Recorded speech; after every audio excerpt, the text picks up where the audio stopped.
አሰላሙ አሌይኩም ወረህመቱላሂ ወበረካቱ። ውድና የተከበራችሁ የአሚና ቤተሰብ ወይ እንዴት ናችሁ? ሰላም ናችሁ? አለሁ አልሐምዱሊላህ። ላይክ፣ ሼር፣ ሰብስክራይብ አድርጉኝ። ሰብስክራይብ ያላረጋችሁ ሰብስክራይብ እያረጋችሁ ተጎኔ ቁሙ። ዛሬ እግራችንን ለሚያመን ሰዎች ብዙዎቻችን በእግር ህመም ስቃይ ላይ ብዙ ሰዎች አሉ ማለት ነው። አብዛኛዎቹ ሴቶች ነው እንግዲህ በመውለድ በስራ ብዛት እግራችን የሚያመን ብዙ ጊዜ ደግሞ ለብዙ ሰዓታት ቆመን ስራ የምንሰራ ሰዎች እና በእርግዝና የሚከሰት አለ። እሱም በምን አይነት መፍትሄ ቤት ውስጥ ማከም እንችላለን የሚለውን ነው። በራሴ ላይ የጠቀመኝን በሽታው ደርሶብኝና እኔ ደግሞ የጠቀመኝን ነው የምነግራችሁ።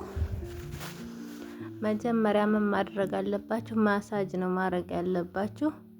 ማሳጅ በጣም ማድረግ አለባችሁ ማለት ነው። እግራችሁ ላይ የተለያየ ህመም እንደ ቁርጥማንም ሆነ እንደዚህ ደማችሁ ቁጥርጥር በማለት ባታችሁ ላይ እያደር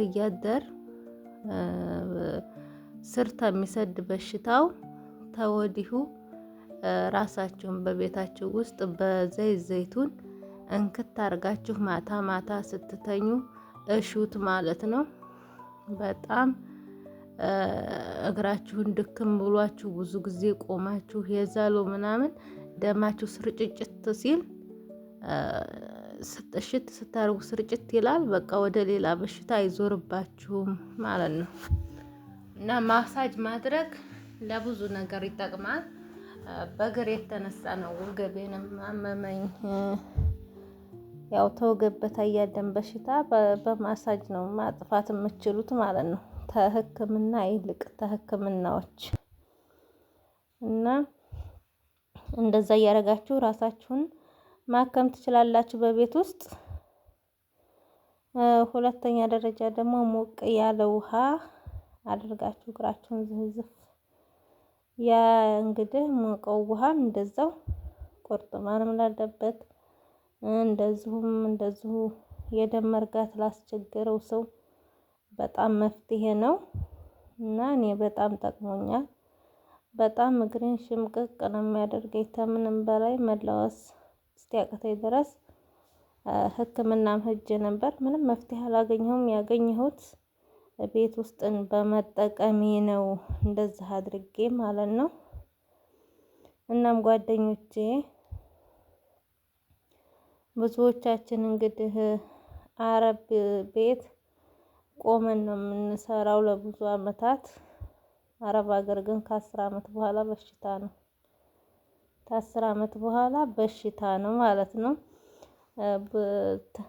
ለአዲስ ጉልበታችን ምንም አንሆንም። ምንም 24 ሰዓት ቆመን ብንሰራ እያደር ይሰማናል። በሽታ ነው ከ10 አመት በኋላ አረብ ሀገር እኔ ከ10 አመት በኋላ አልመክርም ማለት ነው። ይሄን አመመኝ የምንለው ስለሚበዛ ከ10 አመት በኋላ በሽታ ነው። አብዛኛውን ቆመን ነው የምንሰራው። ብዙ ልፋት አለ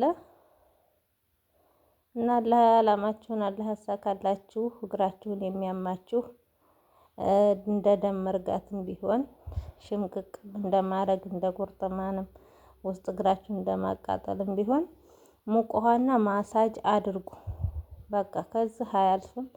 ሁሌም በዘይት ዘይቱን እየገዛችሁ ማሳጅ አድርጉ እና በጣም ለውጥ ታገኛላችሁ።